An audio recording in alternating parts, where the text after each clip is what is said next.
du coup, je reprends par rapport à ma vidéo short du plaisir que j'ai pu voir, donc plusieurs films pour l'approche de mes 40 ans. Alors, un film français avec 2 films hollywoodiens, donc Le Larbin, que je vous présente maintenant, après qui va être Deadpool 3, et Twister. Alors déjà, pour Le Larbin, il y a quand même une chose qu'il faut quand même noter, c'est que c'est un film assez plaisant, pas un côté nunuche par rapport à l'histoire, surtout que c'est vraiment porté sur, on fait croire à un personnage qu'il est remonté dans le temps, donc du coup tout est illusion avec le reste. Une petite comédie sympathique et surtout qui est très fluide. Ça c'est un truc qui est très important. Et je crois que le meilleur rôle que j'ai pu voir, c'est quand même pour Clovis Cardinal, parce que franchement son rôle de metteur en scène déjanté, j'ai adoré le personnage, franchement ça il était magistral.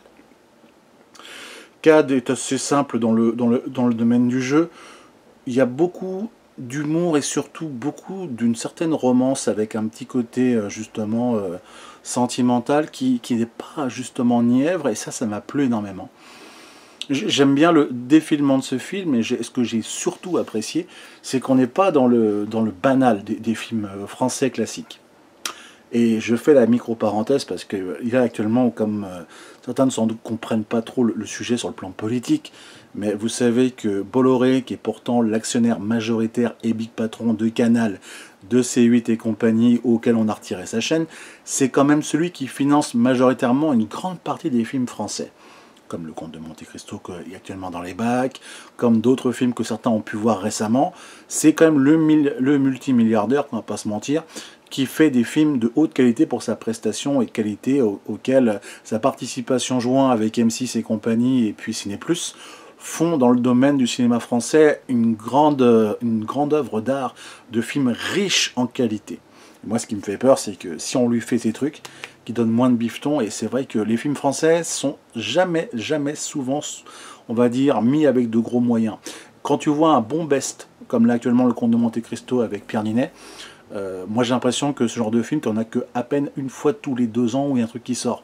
Comme pour Délicieux, comme pour La Promesse de l'Aube, comme pour, comment ça s'appelle, Au revoir là-haut. Ce genre de film, tu vois, c'est des petites perles, mais quand tu sais que c'est le savoir-faire français, hein, voilà, moi c'est ça qui me fait peur. Pour le film en lui-même, en vrai, c'est pas surjoué.